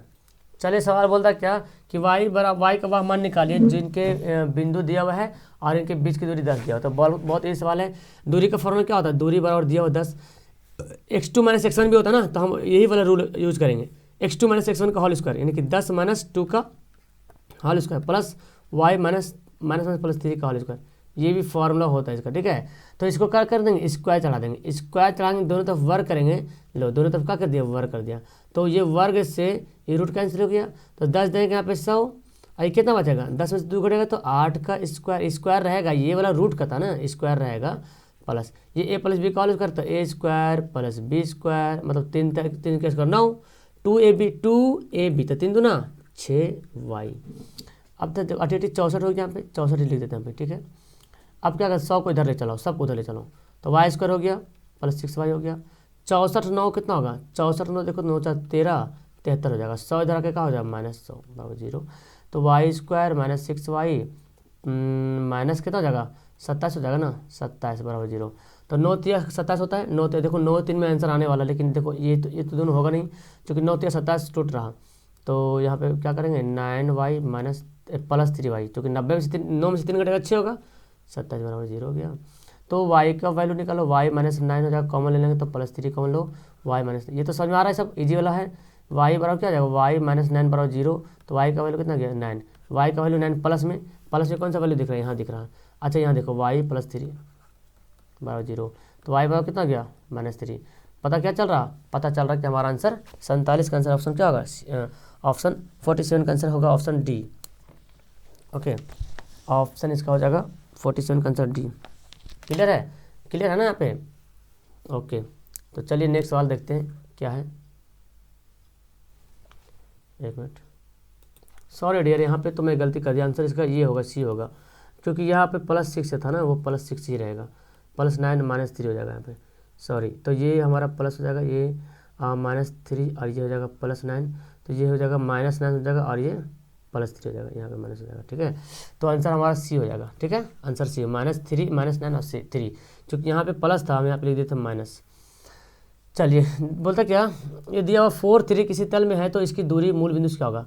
तो दूरी निकालने का इजी फार्मूला है, क्या निकालते हैं, पहले मिटा लूँ सबको मैं, एक मिनट पहले मैं सबको पहले यहाँ से साफ़ करता हूँ, साफ़ हो जा भाई। तो ये निकालते हैं, तो क्या निकालते हैं, x² + y² ऐसे निकालते हैं ना। तो पता है 4 का स्क्वायर 16, 3 का स्क्वायर 9, कितना आ गया 25, 25 का कितना आ जाएगा 5, यानी कि आंसर डी हो जाएगा। 50 का देखो दिया हो, समांतर चतुर्भुज के शीर्ष से इसी क्रम में है तो p का वैल्यू निकालिए। मतलब समांतर चतुर्भुज समझ रहे हैं, ये देखिए किसी को A B C D मान लिया, ठीक है। A का वैल्यू कितना दिया हुआ 6 1 दिया हुआ है, B का वैल्यू कितना दिया हुआ 8 2 दिया हुआ है, C का वैल्यू कितना दिया हुआ 9 4 दिया हुआ है, लॉन्ग लॉन्ग सवाल यहाँ पे दिया, D का वैल्यू कितना दिया P 3 दिया हुआ है। तो बोला P का वैल्यू निकालिए, कैसे निकालेंगे P का वैल्यू। तो आपको पता है समांतर चतुर्भुज के जो विकर्ण होते हैं एक दूसरे के क्या होते हैं, लंब समद्विभाजक होते हैं, है ना, ये तो पता आपको। तो इतनी बात आप जानते हैं कि समांतर चतुर्भुज के चारों भुजाएं आपस में क्या होती है, बराबर होती है ना। समांतर चतुर्भुज की चारों भुजाएं क्या होती है, बराबर। चतुर्भुज में चारों भुजा क्या होती है, बराबर होती है, इतनी बात याद है कि समांतर चतुर्भुज है तो चारों भुजाएं बराबर ही होगी। तो यहाँ पे देखिए तो पता क्या चला, अच्छा देखो ये आमने सामने तो भुजा पक्का बराबर ही होगा इसका, ये भुजा आपस में क्या होगा, बराबर होगा, तो इन दोनों की दूरी सेम ही होगा। तो इसका दूरी निकालते हैं, क्या होगा देखो, इसका दूरी इन 9 में से 8 घटाते हैं, x2 - x1 का होल स्क्वायर, तो 9 - 8 का स्क्वायर प्लस 4 - 2 का स्क्वायर का वर्गमूल, तो कितना आ गया 1 का स्क्वायर 9 का 1 प्लस कितना 2, घटेगा कितना 2 आएगा, 4 में से 2 घटेगा 2 और 2 का स्क्वायर 4, यानी कि रूट क्या हो गया, √5 हो गया। अच्छा इसका निकालते हैं, तो p - 6 हो जाएगा, p - 6 का स्क्वायर हो जाएगा प्लस हो जाएगा 3 - 2 3 - 1 का स्क्वायर। तो आप यहाँ पे सिंपल से यहाँ पे देख सकते हैं, आप चाहें तो इसका आंसर आप भी खुद से यहाँ पे कंसीडर कर सकते हैं कि सर इसका आंसर क्या हो सकता है। चलिए देखिए यहाँ पे, तो ये अगर ये दोनों आपस में क्या है, √5 आपस में क्या है, बराबर है। हम स्क्वायर कर लेते हैं दोनों तरफ, स्क्वायर करेंगे तो क्या हो जाएगा, ये भी खत्म ये भी खत्म, रूट से भी खत्म रूट से भी खत्म, तो a - b का होल स्क्वायर यानी कि a² प्लस b 6 का स्क्वायर कितना होगा 36 - 2 b, तो 6 दूना 12p और यहाँ पे कितना 3 में से 1 घटेगा 2 2 दूना 4 बराबर 5, तो यहाँ 12 है ना, तो 5 को इधर लाते हैं, तो p² - 12p और 36 4 कितना हो गया 40, 40 में से 5 हट जाएगा के, तो कितना प्लस बचेगा, कितना 35 बचेगा, बराबर 7 5 35 होता है ना, 7 5 35, तो हम यहाँ पे 7 5 में फैक्टर कर लेंगे, 7 5 12 भी होता है, तो p² - 7p - 5p बराबर प्लस 35 बराबर 0, तो क्या हो जाएगा p निकालेंगे कॉमन, तो p - 7 5 कॉमन निकलेगा तो p - 7, तो ऑप्शन में तो 7 दिखने रहा यार, है ना। अच्छा है ना, 50 नंबर सवाल है ना। तो क्या होगा देखो, तो p - 7 निकल रहा है एक और p - 5 निकल रहा। तो यहाँ पे जब हल कर रहे हैं तो एक तो 7 और 5 आ रहा, ठीक है, जो कि ऑप्शन में 5 दिख रहा और 7 भी दिख रहा, तो कहीं ना कहीं इसका 2 आंसर होने वाला है। तो देखो मैं आपको क्या बोला, तो समांतर चतुर्भुज के आमने सामने की भुजा ये भुजा बराबर होगा। तो अभी जब हमने DC AD और BC को बराबर किया है ना, AD BC बराबर किया, अब हम चाहे तो AB और DC को बराबर करेंगे, तो AB DC को बराबर करेंगे तो आपका 7 11 के रूप में आंसर आ जाएगा, ठीक है। यानी कि इस क्वेश्चन का सटीक आंसर ऑप्शन डी होने वाला है, क्योंकि समझा आया ना आपको, क्योंकि इसके आमने सामने की भुजा क्या होती है, बराबर होती है। समांतर चतुर्भुज की जो भुजाएं होती है वो आमने सामने की भुजा क्या होती है, बराबर होती है। मतलब कि यहाँ पर अगर ABCD जो दिया हुआ तो ये AB AD और BC बराबर होगा और AB और DC बराबर होगा, तो यहाँ पे P3 हम माने थे, तो आप इन दोनों भी बराबर से करके निकाल सकते हैं, इन दोनों भी निकाल सकते हैं, लेकिन इन दोनों को निकालने से एक ही वैल्यू आ रहा है, तो क्या जरूरी कि 7 तो आ रहा था, उनमें 7 भी आ रहा 5 भी आ रहा, तो इसमें 7 1 5 अकेला दिख रहा है, लेकिन 7 भी दिख रहा ना, 7 भी आ रहा था, तो 7 के साथ 11 लगा हुआ, तो मतलब पता चला कि अगर आप इससे निकालोगे तो पक्का 7 11 आ जाएगा, फैक्टर आपका टूटेगा 77 के आसपास आएगा तो हो जाएगा, ठीक है। चलिए ये बोलता है कि बिंदु दिया हुआ ABC त्रिभुज के शीर्ष से बिंदु है, तो त्रिभुज है और त्रिभुज कौन सी है, तो आपको बनाना पड़ेगा, फिर इसका दोनों के तीनों मतलब त्रिभुज का निकालना पड़ेगा, दूरी निकालेंगे तब नहीं पता चलेगा कौन सा त्रिभुज है। कितना दिया 0 6 दिया हुआ है, और ये कितना दिया हुआ -5 3 दिया हुआ है, और ये दिया हुआ 3 1 दिया हुआ है, ठीक है। तो इस दूरी निकालते हैं। अच्छा पहले बी सी निकालते हैं, कैसे निकालेंगे, 5 में से 3 घटाते हैं, -5 में -3 घटाते हैं, ठीक है। और यहाँ पे क्या है 3 -1 घटाते हैं, तो कितना हो जाएगा 5 ही माइनस में 3 ही माइनस, तो 8 8 64 हो जाएगा। और 3 में से घटेगा 2 2 दूना 4, कितना हो जाएगा 4 4 8 68 हो गया, ठीक है। अच्छा इसको निकाल के देखते हैं, तो 3 को 0 घटाते हैं तो कितना 3 -1 -6 का होल स्क्वायर। तो यहाँ पे सब वैल्यू मेरे ख्याल से अलग अलग आएगा, 3 का square 3 3 9 -x1 -x2 plus y1 -y2, तो कितना हो जाएगा -5 5 5 25। तो यहाँ पे कितना आ रहा 9 4 13 34 आ रहा। तो देखने में क्या मिल रहा है, मेरे ख्याल से 2 भुजा तो ऐसे ही फ़र्क हो गया। तीसरा भुजा देखते हैं, -5 में से 0 हटाएंगे तो कितना -5 बचेगा, 6 में से 3 घटाएंगे तो 3 होगा, ठीक है। तो यहाँ पे क्या होगा देख लेते हैं, यहाँ पे तो √68 आ गया। अच्छा इसको देखते हैं, -5 में से 0 हटाते तो -5 में से 0 हटाएंगे तो स्क्वायर हो जाएगा, प्लस 3 में से -6 घटा लो तो 3 तिया 5 5 25, और ये कितना होगा 3 3 9 मिल रहा जी, बिल्कुल यहाँ पे 25 9 वाला मिल रहा। तो √34 इसका भी आ रहा, मतलब ये दोनों भुजा आपस में क्या है बराबर है, ये भुजा अलग है। तो मतलब क्या हुआ समद्विबाहु त्रिभुज, कौन सा त्रिभुज है समद्विबाहु त्रिभुज हो गया। कार्तीय तल में स्थित किसी बिंदु x से और -9 में कोटि कौन होगा, तो जो 9 है वो कोटि होता है। अब तो ये x वाला ये y वाला, तो x का निर्देशांक को भुज बोलते हैं, y निर्देशांक को कोटि बोलते हैं, तो -9 क्या हो गया कोटि हो गया। बोलता है कि क्षेत्रफल निकालिए जो यहाँ पे शीर्ष दिया हुआ है, तो इसको आपको पता करके बताना पड़ेगा मेरे ख्याल से। 1 मिनट देखते हैं। हालांकि सबका सवाल तो बहुत बार बताया हूँ सवाल, देखिए फॉर्मूला का तो 1/2 × x1 1 2 3 प्लस 2 3 1 प्लस 3 1 2, ठीक है। इसको बैठाएंगे आप, और बैठाएंगे तो देखिए 1 हो गया। x1 कितना है देखिए, x1 हमारा 2 है, y2 कितना है 1 2 3, y2 0 है, और y3 कितना -4, तो माइनस माइनस प्लस। x2 कितना है देखिए, x2 -1 है, तो माइनस प्लस माइनस करते हैं 1, y 1 2 3 1 3 कितना है y3 -4 है, 1 कितना है 3 है, 2 3 1 प्लस 3 1 2 3 x3 कितना है 2 1 2 और 3 माइनस प्लस 4, ऐसे बोला 3 4। तो चलिए इसको बनाते हैं 1/2 कर लेते हैं। यहाँ पे कितना हो जाएगा 2 दूना 4 4 दूना 8 हो जाएगा डियर, और ये कितना -1 है ना, तो -7 तो क्या हो जाएगा 7 एकम 7 हो जाएगा, और ये 4 3 7 7 दूना 14। तो यहाँ पे कितना आ गया, यहाँ पे कुछ मिस्टेक है शायद, 1 मिनट। यहाँ पे 1 2 1 2 तो 0 है ना, 1 2 0 हो जाएगा, 3 दूना 6 हो जाएगा, तो 8 से 14 14 7 कितना हो जाएगा 21 हो जाएगा, तो 21/2 हो जाएगा। इसका आंसर क्या होगा 21/2, ये आंसर हो जाएगा। क्लियर है। चलिए तो आगे सवाल पढ़ते हैं। सवाल बोलता है क्या कि 54 दिया हुआ है, ये मिलाने वाले रेखाखंड किस अनुपात में है, तो अनुपात में आपको निकालना पड़ेगा ना। तो इसको बनाते हैं, देखो ये इजी है, ये हमारा ले लिया, मान लें कि ए बी कोई बिंदु है, ठीक है, और कोई बिंदु हमको पता नहीं कि किस अनुपात में, लेकिन बोल रहा है एक्स अनुपात में, एक्स अक्ष पे करता है, तो कुछ ना कुछ एक्स का कुछ ना कुछ वैल्यू होगा, है ना, एक्स अनुपात में करता है। मतलब मान लें कि एक्स और 0 के रूप में होगा, एक्स अनुपात में बोले तो एक्स और 0 के रूप में करता है, ठीक है। तो अब क्या करते हैं इसको, अब हम लोग इसको निकालते हैं। देखिए, और ये जो ना हमारा दे रहा है, ए का वैल्यू दे रहा है 2 - 3 दे रहा है, और बी का वैल्यू कितना दे रहा है 5 और 6 दे रहा है, और ये हमको नहीं पता, तो हम इसको k अनुपात 1 मानेंगे, ठीक है। जब भी बोलेगा ना किस अनुपात में करता है, तो k अनुपात 1 हमको पुट करना पड़ेगा, कोई भी वैल्यू पुट कर लेते हैं k अनुपात 1 के रूप में। तो चलिए हम निकालते हैं इसका अनुपात। क्या फॉर्मूला होता है, फॉर्मूला पता है, विभाजन का सूत्र है। एक तो हमारा x से बराबर विभाजन सूत्र होता है, x से बराबर होता है क्या कि ये वाला होता है m1 x2, है ना, m1 x2 plus m2 x1 बटा m1 प्लस m2, ये होता है, ठीक है। ये x वाला ये y वाला है, और y क्या होता है m1 y2 plus m2 y1 बटा m1 प्लस m2, ये होता है फॉर्मूला। तो ये कहीं ना कहीं जाकर आप इसको वैल्यू पुट कर लेते हैं, है ना, इसका वैल्यू क्या करते हैं, इसका वैल्यू पुट करते हैं। और इसका वैल्यू जब पुट करेंगे तो अगर हम इसको ये तो एक्स वाई, तो मैं इसको 0 ए मान लेता हूँ, ठीक है, ए 0 मानता हूँ। जैसे एक्स का एक्स से बोल रहा ना, तो एक्स को एक्स ही मान दो या ए मान लो, कुछ दिक्कत नहीं।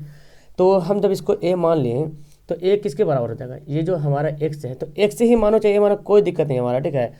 तो चलिए हम इसको रख लेते हैं। तो अगर अगर इसको हम x माना तो x बराबर क्या हो जाएगा, मे भी x बोलो a बोलो कोई दिक्कत नहीं यार, ठीक है, 0 बोलो x बोलो, x 0 मानो या a 0 मानो, ठीक है, बात बराबर है। तो m1 कितना है जी, m1 तो हमारा k है, m1 कितना है k है, और x2 कितना है, देखिए x2 5 है, तो 5 क्या हो जाएगा, देखिए m1 k है, x2 5 है, 5 क्या हो जाएगा प्लस, अब फिर बोलता है m2 x1, तो m2 कितना 1 है, x1 कितना है 2 है, तो 2 1 हो जाएगा। अब बटा k प्लस 1, दूसरा हो जाएगा क्या जी, अगर हम इसको हल करते तो ये x वाला है, ये y वाला है, ये जो हम माने x0 जो बोला x पे है तो x0 होना है, तो x वाला ये y वाला, तो y वाला कहीं ना कहीं y से बराबर होगा, तो ये 0 वाला कौन होगा, इसका वैल्यू हम पुट करते हैं, तो यहाँ पे m1 y2, m1 कितना यहाँ पे है, m1 k है, और y2 कितना है जी, y2 6 है ना, तो 6 के लिख दे डायरेक्ट, प्लस m2 y1, देखो m2 y1, तो m2 कितना 1 है और y1 कितना है -3, तो यहाँ पे माइनस प्लस डायरेक्ट कर दे -3, चलो नहीं -3 1 प्लस के प्लस 1, तो अगर इसको हल करते हैं समीकरण हमारा फर्स्ट हो जाता है, इस समीकरण सेकंड होता है, इसको हल करें तो के इधर गुना हो जाएगा 0, यानी कि 6k -3 बराबर 0, 6k -3 बराबर क्या हो जाएगा, 3 उधर चल जाएगा, तो के बराबर क्या हो जाएगा 3/6 यानी कि 1/2 हो गया, ठीक है। अब हमको अनुपात निकालना ना, अनुपात निकालना है, तो k अनुपात 1 है, तो k का वैल्यू क्या हो गया 1/2 अनुपात 1, तो इसको करेंगे तो 2 उधर चल जाएगा, क्या हो जाएगा 1/2। ये देखो इतना लंबा सवाल है और दिया हुआ ऑब्जेक्टिव सवाल में, ठीक है। तो देखिए 55 सवाल बोलता क्या, sin 20 70, देखो इसको बनाओ, इजी है, इसको बनाओगे तो आंसर क्या आएगा 1 आएगा, इसको हल करो तो आंसर आ जाएगा 1, और 1 में से 1 कटा क्या आ जाएगा 0 हो जाएगा। 56 सवाल देखो, तो देखो इसको इजी है, क्या करेंगे 2 sin 2 थीटा बराबर क्या दिया √3 दिया, तो अब इसको हमको हल करना है इसको, तो ऐसा काम करते हैं, देखो 2 को इधर भेजते हैं, sin 2 थीटा बराबर क्या जाएगा √3/2 हो जाएगा, ओके। चलिए तो अगला सवाल पढ़ते हैं, तो ये हो गया ना, देखो √3, अच्छा ये पता है sin √3/2 कितना, देखो ऐसे करते हैं, sin 2 थीटा बराबर √3/2 क्या होता है, sin 60 डिग्री होता है, sin कट जाएगा, 2 थीटा बराबर 60 डिग्री, तो कटेगा यहाँ पे, थीटा का वैल्यू कितना आ जाएगा 30 डिग्री आ जाएगा, थीटा का वैल्यू हो गया 30 डिग्री, तो 30 डिग्री, अच्छा उतना तो करने की जरूरत भी नहीं बोल रहा, सिर्फ cosec 2 थीटा बोल रहा, लीजिए cosec 2 थीटा, मतलब कि हमारा ये जो है ना साइन को क्या करना पड़ेगा, cosec में चेंज करना पड़ेगा, लीजिए साइन को चेंज कीजिए, तो साइन को करेंगे 1/cosec, अच्छा 2 थीटा ऐसे रहने दो, ठीक है, 2 थीटा हो गया, ये क्या √3/2, तो क्रॉस गुना करते हैं, देखिए यहाँ पे क्या होगा, वैल्यू ऊपर नीचे हो जाएगा, चेंज हो जाएगा, क्रॉस गुना करते हैं, तो √3 से cosec गुना हो जाएगा, cosec हो जाएगा, एक मिनट, cosec 2 थीटा बराबर क्या हो जाएगा 2, तो हमको ये निकालना ना, तो √3 कहाँ जाएगा नीचे आ जाएगा, तो ये आंसर हमको लगा कि अच्छा ये निकाल, हम ध्यान नहीं दे पाए, तो 2/√3 आंसर क्या हो जाएगा बी हो जाएगा। देखिए sin 60 का वैल्यू कितना होता है, sin 60 का वैल्यू 1/2 होता नहीं होता है, 1/2 नहीं होता है, cos 30 जी बिल्कुल cos 30 के बराबर होता है ना, sin 60 का वैल्यू cos 30 के बराबर होता है, मतलब आंसर क्या होगा सी हो जाएगा।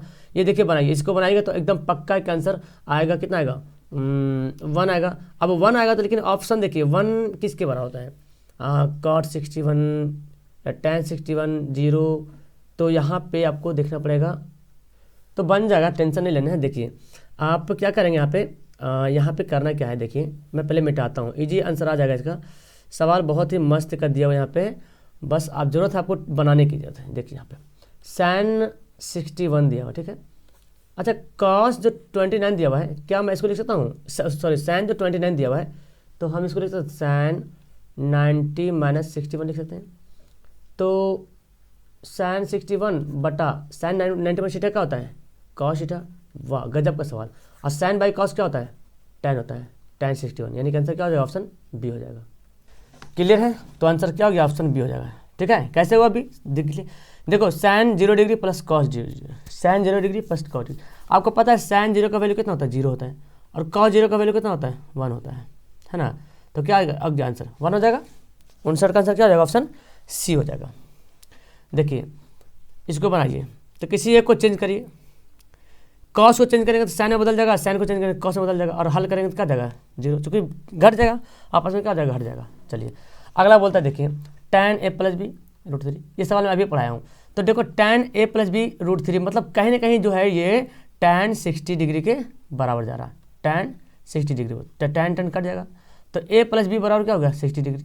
ठीक है, अच्छा यहाँ पे देखें, यहाँ पे tan 1/3 है, मतलब क्या हो रहा है tan 30 डिग्री बराबर हो रहा है, तो ये tan का हो गया, कट गया, तो tan कट गया, तो क्या बचा यहाँ पे बचा a प्लस बी बराबर बचा 60 डिग्री और a माइनस बी बराबर कितना बचा 30 डिग्री, तो कट जाएगा ये दोनों, तो 2a बराबर कितना हो गया 90 हो जाएगा, कट जाएगा कितना हो जाएगा 45, तो a का वैल्यू कितना हो गया 45। देखिए 45 किस में दिख रहा है, ऑप्शन एक ही में तो दिख रहा। अच्छा आपको लगा कोई नहीं तो कहीं हो सकता है मे भी गड़बड़ हो जाए, तो चलो a का वैल्यू बैठाते किसी एक में, इसमें बैठा लेते हैं, तो a का वैल्यू 45 है ना, 45 प्लस b बराबर 60 डिग्री, तो देखो कितना आ जाएगा 15 जाएगा, घटा के ये 45 जाएगा, घटेगा ना 15 जाएगा। देखिए √2 cos थीटा बराबर 1, तो थीटा का वैल्यू क्या होगा, देखिए तो cos थीटा बराबर क्या दिया √2 cos थीटा बराबर क्या देगा 1, तो cos थीटा बराबर क्या हो जाएगा 1/√2, और cos 1/√2 क्या होता है 45 के बराबर होता है, आंसर भी हो जाएगा। 63 का देखो आंसर, सही विकल्प चुनिए, तो क्या होगा देखो, तो ये तो खैर आंसर ही याद हो गया आपको, क्या होगा इसका आंसर है ना, 63 का आंसर क्या होगा बी, चूँकि 9 कॉमन लीजिएगा तो सेक और tan का वैल्यू क्या होता है 1 होता है, गुना करेंगे ना जाएगा, किसका मान √2 के बराबर होता है, किसका वैल्यू, तो देखिए कॉसेक 45 देवा सेक, कॉसेक 45 साइन 45 कितना होता है 1/√2 होता है, और कॉसेक 45 इसका जस्ट उल्टा होता है, हो गया आंसर। तो कॉस 45 तो होगा नहीं, ये भी नहीं होगा, सेक 45 भी नहीं होगा। अब देखते हैं आगे सवाल में क्या बोलता है, ये देखिए त्रिकोणमिति का उपयोग होता है किसमें, मानचित्र बनाने में, देशांतर और अक्षांश के सापेक्ष एक द्वीप पे की स्थिति ज्ञात करने में, इनमें से कोई दोनों, तो CT6 आंसर दोनों है ना, मानचित्र बनाने भी त्रिकोणमिति का इस्तेमाल कर सकते हैं। चलिए बोलता है क्या उन्नयन कोण होता है, तो उन्नयन कोण अवनमन कोण हमेशा क्या होता है आपस में बराबर होता है। अच्छा देखो उन्नयन कोण कैसे बनता है, ये रेखा है इधर, तो ये कोण है ना, ये कोण, ये जो कोण बनेगा ये इस कोण के बराबर होगा, तो आपस में बराबर एकांतर कोण कभी नहीं होता उन्नयन कोण, एकांतर कोण तो होता नहीं है, ठीक है। अच्छा आपस में रैखिक, आपस में सम्मुख कोण, आपस में पूरक कोण देखो एक त्रिभुज, हाँ तो यहाँ पे अच्छा क्या बोला, तो इसका आंसर ए होगा डियर, कैसे, क्योंकि एकांतर कोण इसके हिसाब से होता है। देखिए ये जो त्रिभुज है ना आपका, ये ट्रायंगल है, तो जब बनाते हैं कि यहाँ पे गया कोण, तो ये कोण क्या होता है बराबर होता है, तो ये क्या होगा एकांतर कोण होगा, आपस में एकांतर कोण बराबर होता है। 68 सवाल क्या बोलता है, उन्नयन कोण कहाँ पे बनता है, आधार बिंदु पर क्षैतिज रेखा के ऊपर, तो जानते हैं आधार बिंदु की क्षैतिज रेखा के ऊपर ही बनता है, क्योंकि जो बनता है ये क्या है उन्नयन कोण है, क्षैतिज रेखा के ऊपर में, ठीक है। दो वृत्तों के संकेंद्रीय वृत्त त्रिज्या 9 और 6 दिया हुआ है, एक वृत्त यहाँ पे और संकेंद्रीय वृत्त है ना, मतलब एक ही वृत्त में एक ही केंद्र का दो वृत्त है, दोनों का केंद्र वही है, एक का त्रिज्या 6 है और एक का त्रिज्या कितना एक का त्रिज्या 9 है, एक की त्रिज्या छोटी वाली त्रिज्या का 6 है, बड़ी वाली त्रिज्या वृत्त का 9 है, तो उनके केंद्रों के बीच की दूरी, तो दोनों का केंद्र तो वही है, दोनों केंद्र का वही है, तो मतलब 0 डिग्री। 70 सवाल बोलता है दो वृत्त एक दूसरे को बाह्य सी पर स्पर्श करती हैं, तो ये भी वृत्त की उभयनिष्ठ स्पर्श रेखा है, तो कोण ABC का होगा। दो वृत्त एक दूसरे को बाह्य स्पर्श करती हैं, दो वृत्त एक दूसरे को बाहर से क्या करती हैं स्पर्श करते हैं, सी पर स्पर्श करते हैं, और AB वृत्तों की उभयनिष्ठ स्पर्श रेखा है, AB क्या है ये मान लो उभयनिष्ठ स्पर्श रेखा है, तो बोलते हैं ACB, क्या बोलते हैं ACB का वैल्यू निकालना है। तो यहाँ पे ये सवाल ना ये बोलता है कि ये, हालांकि इसका आंसर तो 90 डिग्री होगा, कैसे होगा देखो, एक वृत्त है और दूसरा वृत्त ऐसे है, दो वृत्त एक दूसरे को सी पर स्पर्श करता है, ये जो है ना सी पर स्पर्श करता है, और बोलता है क्या कि बोलता है कि AB वृत्तों की उभयनिष्ठ स्पर्श रेखा है, तो स्पर्श रेखा अगर ऐसे बनाते हैं तो कुछ ऐसे बनाना पड़ेगा, AB क्या है स्पर्श रेखा, यानी कि एक यहाँ A और B, AB जो है एक स्पर्श रेखा है ना, उभयनिष्ठ हो रहा है चूँकि दोनों पे टच हो रहा, तो ACB यानी कि ACB अगर यहाँ पे ऐसे कोण बनाया जाए ACB, तो ये ACB का C का वैल्यू निकालना है, तो ये ऐसा जब बनता था C का वैल्यू कितना होता है 90 डिग्री होता है। याद रखें वृत्त के किसी बाह्य बिंदु पर स्पर्श रेखा से होकर जाने वाली त्रिज्या के साथ कितना डिग्री कोण बनाता है, तो आपको पता है 90 डिग्री का कोण बनाता है, ठीक है। बात का सवाल है वृत्त एक तल के उन बिंदुओं का समूह होता है जो एक नियत बिंदु से क्या होता है, वृत्त एक तल का उन बिंदु, वृत्त एक तल के उन बिंदुओं का समूह होता है जो एक नियत बिंदु अचर दूरी पर होते हैं, चर दूरी पर होते हैं, किसी दूरी पर नहीं होते हैं, तो 72 का आंसर क्या हो जाएगा, अचर दूरी पर होते हैं। अचर क्या होता है, अचर का जो वैल्यू होता है 1 2 3 4 कुछ ना कुछ बिंदु होगा, 73 किसी संख्या रेखा 1 को स्पर्श करने के लिए एक तथा वृत्त में कितने उभयनिष्ठ होने चाहिए? तो बिल्कुल यहाँ पे 73 का आंसर क्या होगा? 73 का आंसर होगा अनेक, क्योंकि किसी संख्या रेखा एक को स्पर्श करने के लिए, आपको एक है तो एक को स्पर्श करने के लिए एक तथा वृत्त के कितने उभयनिष्ठ है? तो एक बिंदु का स्पर्श करने के लिए तो हम उभयनिष्ठ तो अनेकों बिंदु खींच सकते ना। एक पे स्पर्श करने के लिए क्या बोल रहा, किसी संख्या रेखा एक को स्पर्श करने के लिए, कोई संख्या रेखा एक है, ठीक है, उसको स्पर्श करने के लिए एक तथा वृत्त में कितने उभयनिष्ठ हो सकते हैं? तो एक अवृत्त में कितने उभयनिष्ठ है बिंदु हो सकते हैं? तो उभयनिष्ठ बिंदु तो अनेक हो सकते हैं ना, इधर से भी जितना मर्जी उधर से हो सकता है। वृत्त के एक ही खंड के कोण कितना होता है? एक ही खंड के कोण होता है समान होता है, ठीक है, समझ आ रहा है? वृत्त के एक ही खंड के कोण जो होता है वो समान होता है। आंसर क्या होगा? बी होगा। एक वृत्त की बाहरी जीवाओं के मध्य बिंदुओं का बिंदु पथ निम्न से कौन होगा? एक वृत्त की बाहरी जीवाओं, बराबर जीवाओं, सॉरी, एक वृत्त है, इसके बराबर जीवाओं के मध्य बिंदु, एक जीवा यहाँ पे है, एक जीवा यहाँ पे, तो इनके मध्य बिंदु कहाँ है? ये होगा, है ना। तो जीवाओं मध्य बिंदुओं के बिंदु पथ निम्न से कौन होगा? तो रेखाखंड होगा, वृत्त होगा, क्या होगा? तो 75 का आंसर यहाँ पे क्या होगा इसका? देखिए तो इसका देखिए बोलने का अभिप्राय ये है डियर कि एक वृत्त है, ठीक है, और इसको देखिए मैं कैसे बताता हूँ, बहुत आसान से ये बन जाएगा। यहाँ पे देखिए एक वृत्त है, अब बराबर जीवाओं, तो जीवा बराबर कब होगा? जब इसके अंदर एक वृत्त बना लेते हैं और उसी जीवा के बराबर हम उसी वृत्त के आसपास में क्या करते हैं? जीवा बराबर जीवाओं, तो जितना खींचेंगे ये बराबर ही होगा। इससे आप अगर इधर ले जाओगे तो भी क्या आपस में होगा? ये भी होगा, आपस में बराबर होगा। इसके इधर इधर जाओ तो ये बोलता है क्या? तो इसको बोलने का भी प्राय है डियर, समझिए बात को। एक वृत्त दिया हुआ है और वृत्त के अंदर जब एक वृत्त बनाएंगे तभी इसी से बराबर जीवाएँ हो पाएंगी, है ना। देखिए तो जब वृत्त के अंदर एक वृत्त बना देंगे तभी उसके अंदर जो है बराबर जीवाएँ खींच पाएंगे। तो ये जो जीवाएँ का जो मध्य बिंदु, तो ये जो वृत्त बनेगा ना, ये जो बिंदु जो टच करेगा, वृत्त जिस बिंदु को टच करेगा वो जीवा का मध्य बिंदु टच करेगा और वो एक वृत्त बन जाएगा।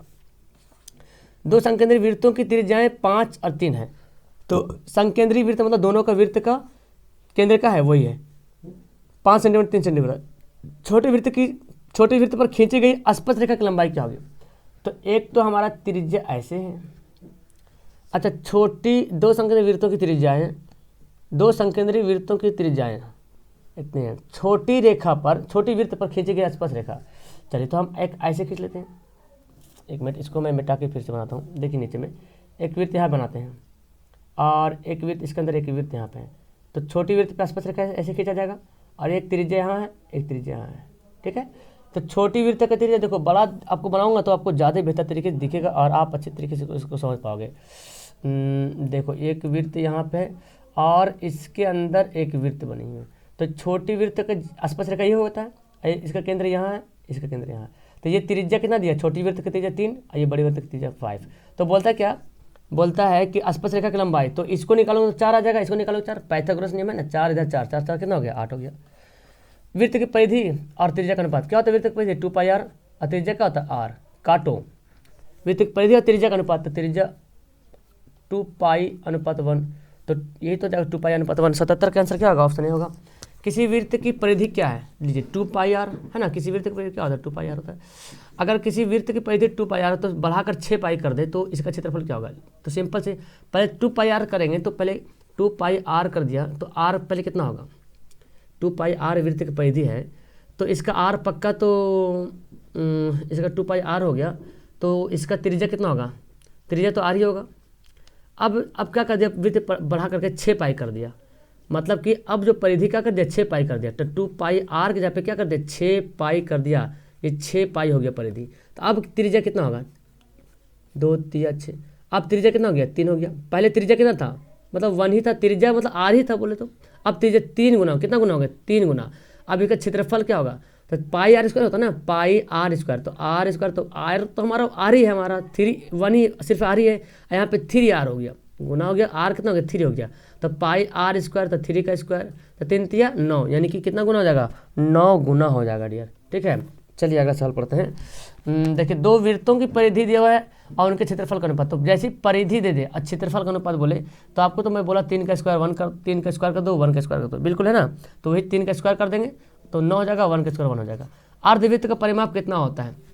तो अर्धवृत्त का फार्मूला क्या होता है? 2πr × r + 2 ये होता है ना, देखो ये तो होता है, आप कॉमन ले लीजिएगा, इसमें से कॉमन ले लीजिए, क्या होगा 2 आर कॉमन हो जाएगा, पाई प्लस 2 ये होता है ना। 81 का आंसर क्या होगा, ऑप्शन बी हो जाएगा। चलिए समष्टि की भुजा 4 हो तो इसका क्षेत्रफल क्या होता है, समष्टि की भुजा 4 हो तो क्षेत्रफल क्या होगा। तो यहाँ पे क्या करना है, देखो समष्टिभुज का क्षेत्रफल होता है √6 गुना भुजा स्क्वायर, ये होता है, ठीक है, षष्टिभुज का।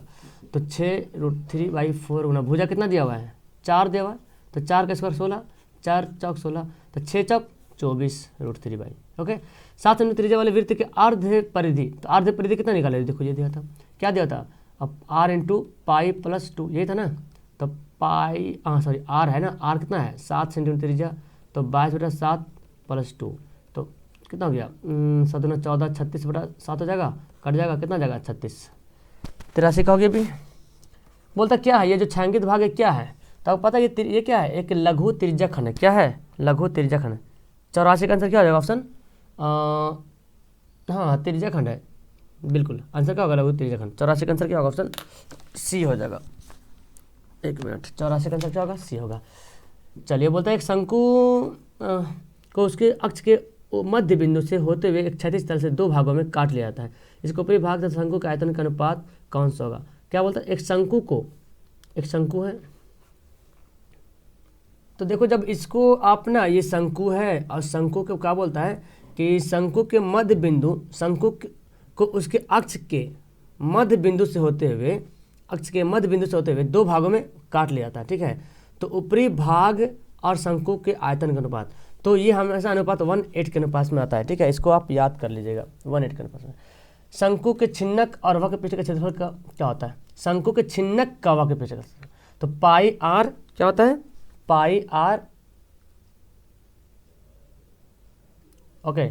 तो इसका फॉर्मूला ही होता है, और फॉर्मूला याद रखिए pi r into pi r l.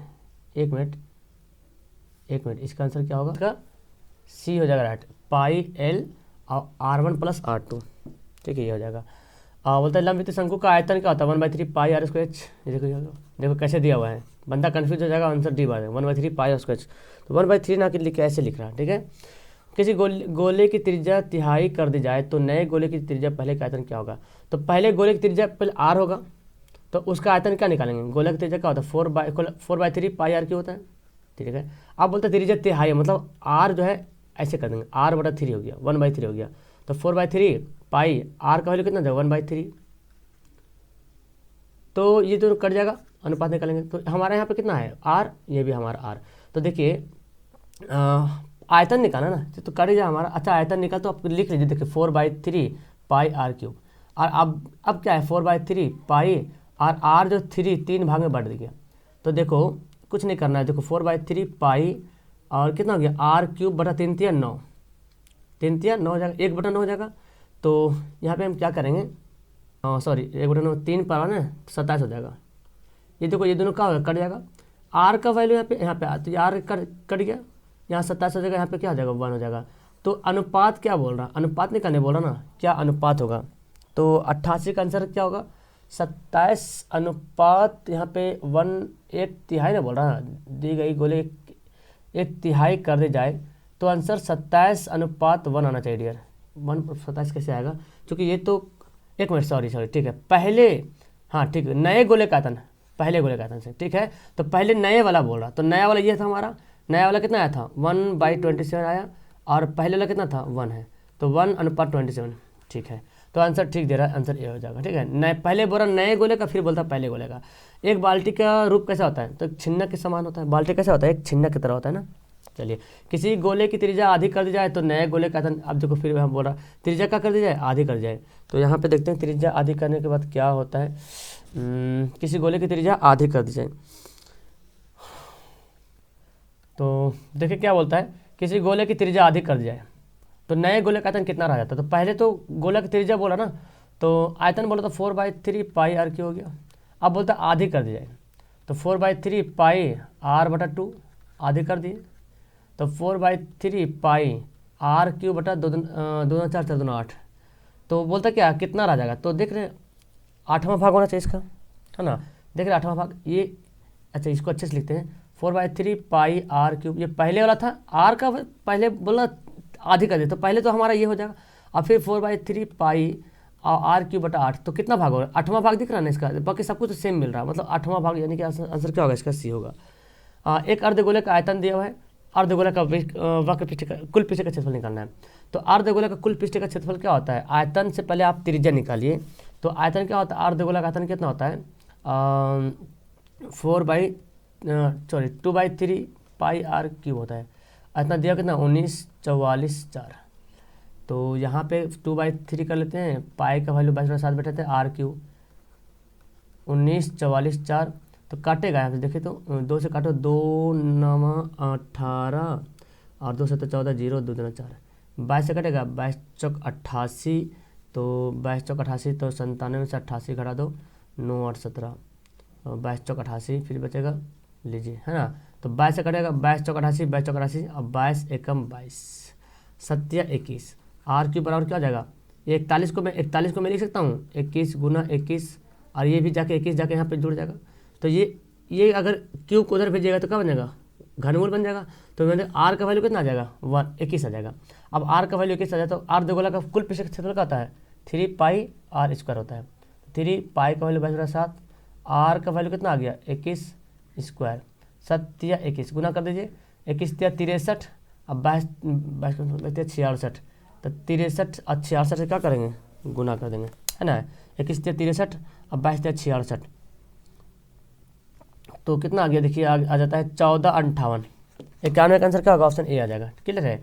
एक खोखले बेलन का कुल पृष्ठ क्षेत्रफल क्या होगा, खोखले बेलन का कुल पृष्ठ क्षेत्रफल देखिए यहाँ पे तोड़ करके दिया है, फॉर्मूला दिया है तोड़ करके, तो अब यहाँ पे हम भी तोड़ करके यहाँ पे लिख देते हैं, खोखले बेलन का कुल पृष्ठ क्षेत्रफल, खोखला बेलन जैसे कि मान लीजिए कि कोई बेलन है ऐसे, ठीक है, खोखला पूरा है, एक बेलन ऐसे देखिए, मान लीजिए खोखला बेलन है, ठीक है, तो खोखले बेलन का कुल पृष्ठ क्षेत्रफल कैसे निकालेंगे, कुल बोला ना, तो बेलन का कुल पृष्ठ क्षेत्रफल क्या होता है, हाँ, तो बेलन का होता है कुल पृष्ठ क्षेत्रफल, क्या करते हैं घटा देते हैं, तो इसको क्या करेंगे, pi r into l plus r होता है,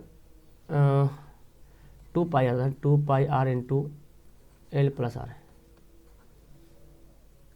अच्छा डियर, अभी तो फिलहाल मैं जिस टाइम वीडियो रिकॉर्ड कर रहा हूँ, अभी पता है कि रात के 2 से प्लस ज़्यादा हो रहा, बहुत सारा काम था मुझे, ठीक है, तो इसका आंसर मैं डिटेल से देख नहीं पा रहा हूँ फिलहाल। ऑप्शन जो यहाँ पे मेरे पास जो है ऑप्शन है इसका आंसर ए दिया हुआ है, पता नहीं आप इसको थोड़ा सा देखें, या तो फिर मैं किसी और टाइम जो मैथ क्लास चलता है ना उस टाइम मैं एक सवाल लाने की कोशिश करूँगा, अभी तो फिलहाल मैथ का जब चलेगा तो इसको लाऊंगा, ठीक है, तो आप आंसर बताएंगे। चलो नेक्स्ट सवाल देखिए।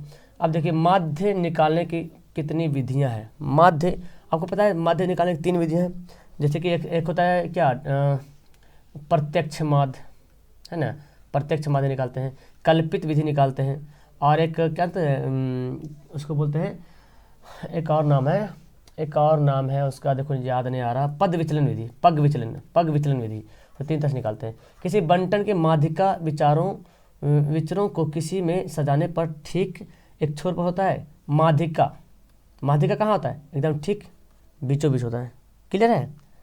किसी बारंबारता का बहुलक क्या होता है, बहुलक, तो अधिकतम बारंबारता कौन, जो सबसे ज़्यादा बार आता है उसे बोलते हैं बहुलक। इसका बहुलक निकालना है, देखिए तो ज़्यादा कौन आया, 3 बार देखो ज़्यादा है, हो गया ठीक। इसका माध्यिका निकालना है, कैसे निकालेंगे, जोड़ लीजिए, तो सबसे बीच में कौन आ रहा है, देखो 1 2 3 4 5, तो बीच में जो आता है उसको अरेंज कर, 2 3 4 5 8, बीच में कौन आ रहा है, 4 आ रहा, तो इसको निकालना क्या, माध्यिका, तो यहाँ पे ऑप्शन तो देना रहा 1 2 3 4, है ना, माध्यिका तो यहाँ पे देना रहा ऑप्शन में, तो डियर इसका ऑप्शन ही गलत दिया हुआ, ठीक है, ऑप्शन इसका नहीं दिया हुआ, ठीक है, ये मेरे ख्याल से बहुलक का समझ का आंसर दे रहा, तो इसका आंसर 4 होगा, माध्यिका कितना 4 होगा। इनमें से किसी आलेख विधि से नहीं ज्ञात किया जा सकता है, ठीक है, आलेख विधि से किसको इसमें जो है नहीं ज्ञात किया जा सकता, तो आपको बताया था एक बार, माध्य को आलेख विधि से बहुलक को ज्ञात कर सकते हैं, माध्य को ज्ञात कर सकते हैं, लेकिन माध्य को आलेख विधि से नहीं ज्ञात कर सकते हैं। 2 सिक्कों को एक साथ उछालने पर उछाला जा रहा है, इस कम से कम एक हेड आने, तो 2 सिक्कों उछालिएगा तो हेड आएगा, टेल आएगा, हेड टेल आएगा और टेल हेड आएगा, ये आ सकता है। तो 2 सिक्कों को एक साथ उछालने पे इसकी प्रायिकता क्या होगी, कम से कम एक हेड आए, कम से कम हेड, मतलब एक हेड से कम ना आए, तो 2 आ जाए तो 2 आ जाए तो चलेगा, लेकिन 1 से कम नहीं आया, तो 1 से कम तो किसी में आ रहा तो ये नहीं चलेगा, ये दोनों चलेगा, 3/4। हो गया। चलिए बोलता है क्या, असंभव घटना की प्रायिकता क्या होता है, 0 होता है। तो आप यहाँ पे 1 घंटा टाइम दिए हैं और मुझे कमेंट करो कि आप लास्ट तक कौन कौन बच्चे देखे हैं मुझे, बिकॉज अभी तो जो टाइमिंग बज रहा है रात की, तो मैं बताऊंगा तो शायद आप सोचोगे सर इतना क्यों मेहनत कर रहे हैं। ओके चलो, मज़ा आया तो वीडियो को लाइक वाइक जरूर करना dear. Okay, that's all, thank you everyone, bye.